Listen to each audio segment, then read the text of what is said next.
Next is foreign connection in Japan. In many cities across the world, you can find communities of foreign residents who live and work in the area.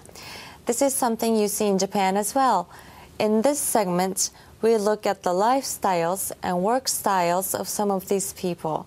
Today, Utsuda-san gives us a report, so where'd you go? Well, there's a growing number of Indian people in Japan that work in the IT industry, and actually visited one area right here in Tokyo that's become a hub for Indian residents. So please take a look. Foreign connection in Japan. Japan is home to various communities of foreign residents. For example, Tokyo's Kagurazaka district, where many French people live and Paris-style cafes line the streets. Or Chinatown in Yokohama, offering a range of Chinese cuisine and attractions popular with tourists.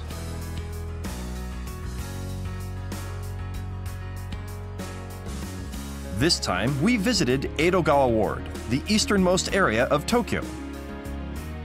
About 17 minutes by train to the city center, it's conveniently located. Noticeable is the large number of Indians. In fact, about 2,000 live in the area, accounting for 10% of the entire Indian population of Japan. In recent years, Edogawa has come to be known as India Town. So why do so many Indians live in Edogawa? We talked to its oldest resident. Namaste.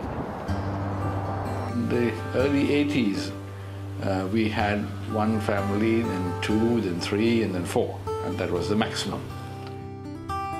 Mr. Chandrani, who first moved here 30 years ago, is a father-like figure of the Indian community. Many Indians are said to have moved into the area after he set up his Indian restaurant and food store. Every Sunday, a crowd gathers at a local Indian restaurant. With the atmosphere, it's easy to forget that this is Japan. So what do they think about living here? In India, people socialize more and you have very close neighbors and stuff. But in Japan, it's very different, and people are more into work. For me, it was a shock that there are lots of Indian restaurants, there are lots of Indians over here. Since many came to Japan with their families, an Indian school was set up for their children in 2006. India is known for its educational system. We visited the school to find out what makes it unique.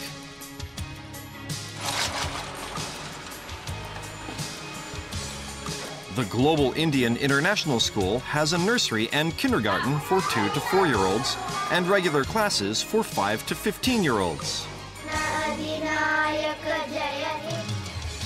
Currently, 250 students are enrolled here. The general impression is that people from India are highly skilled in IT and math, but it's no wonder, really, they use computers in class from such an early age. This is an IT class, and the children are working with computers. Japanese students can also be seen here and there. In fact, the school is about 30% Japanese. So why do they attend an Indian school?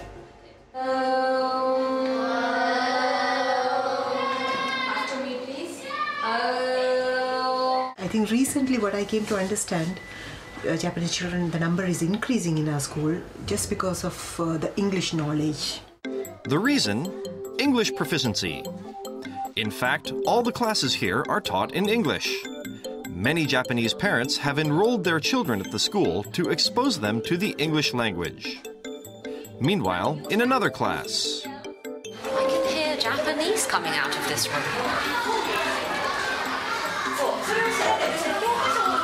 They're studying Japanese, and there are quite a few Indian students too. students also learn Hindi, French, or Japanese as a second language. こんにちは。こんにちは。お名前は何ていうの？アフラ。すごいね、日本語上手ね。今日日本語の勉強好き？そう。何が好き？漢字。漢字好きなの？なんで？難しいから。She is Afra Hussein, who is in the 5th grade. Afra was born in Japan and has never lived in India. Afra's mother, Yasmin, is a geography teacher at the school. What is life like for Indians in Edogawa? Yasmin and Afra invited us to their home. This is my house. And this is your house.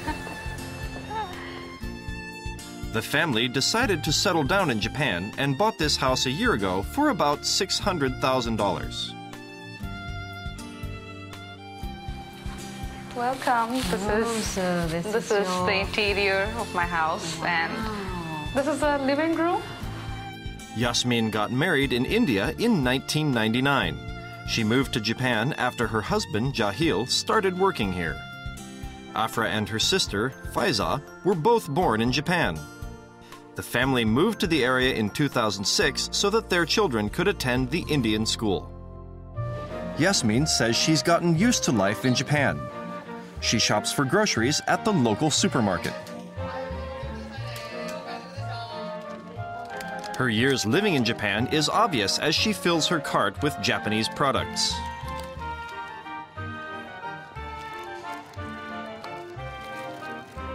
But there are also things she avoids. Pure vegetarians and some who, have their religious beliefs intact. They would prefer not to have, pork or some kind of a meat. I think it would be very helpful if somewhere, English is, adapted, and it becomes even more easier for foreign people to come in and live in Japan. Just as Yasmin starts cooking supper, her husband Jahir comes home from work. Jahir is an executive of a Japanese IT company. Yasmin says she cooks dinner almost every night and shows us what she's cooking. Basically, we use two types of rice. Yes, what is this one? This is Japanese rice, and this is Indian rice. Sorry, this is. We see the difference in Yeah, my children love this rice. Oh, yes. They are more used to Japanese rice than the Indian rice. because Indian rice is a little dry. Afra and Faiza both prefer Japanese-style foods. So Yasmin tries to tone down the spices even when making traditional Indian curry. She also includes some of her daughter's favorite Japanese ingredients. It's deep-fried tofu, stirred with some spinach. Yasmin finishes cooking. But there's one more dish. It's Japanese fried noodles. The menu for the evening is Indian curry, fried tofu with spinach, and fried noodles. Dinner doesn't start until everyone is seated. The conversation revolves around school and work. They say such mealtime talks are an indispensable part of their family life. So all in all, though, when you first came here, did you think that you'd be so well adjusted with your daughters eating onigiri and having yakisoba for dinner? No, no. When we first came to Japan, it was very, very difficult. The reason behind is food. The basic thing is food. Another thing we need to adjust is the language. Once we get to know about language, we love the Japan like anything.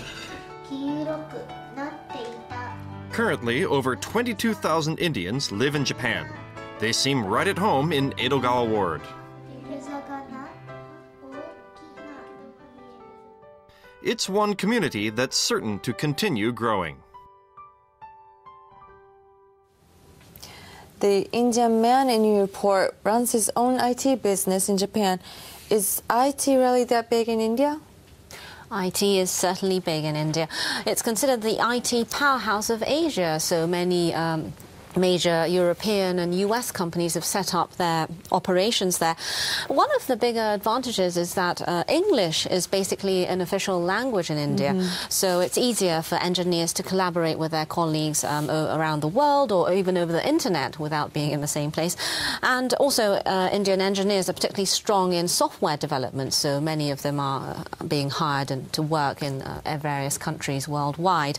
And talking about data related to Japan, there are currently over 22,000 Indian residents in Japan, and about 15% of them are engineers, and obviously many of them work in the IT industry.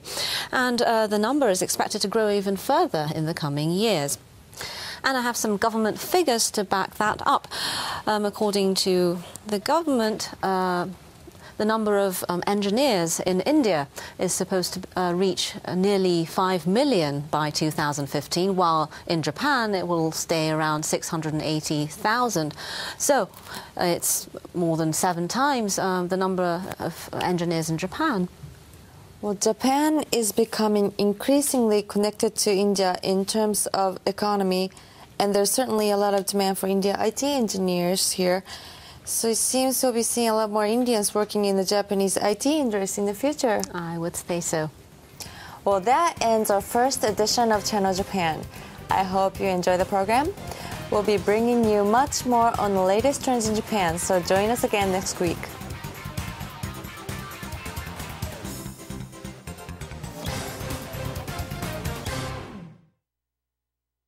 This program was made possible by the following underwriters.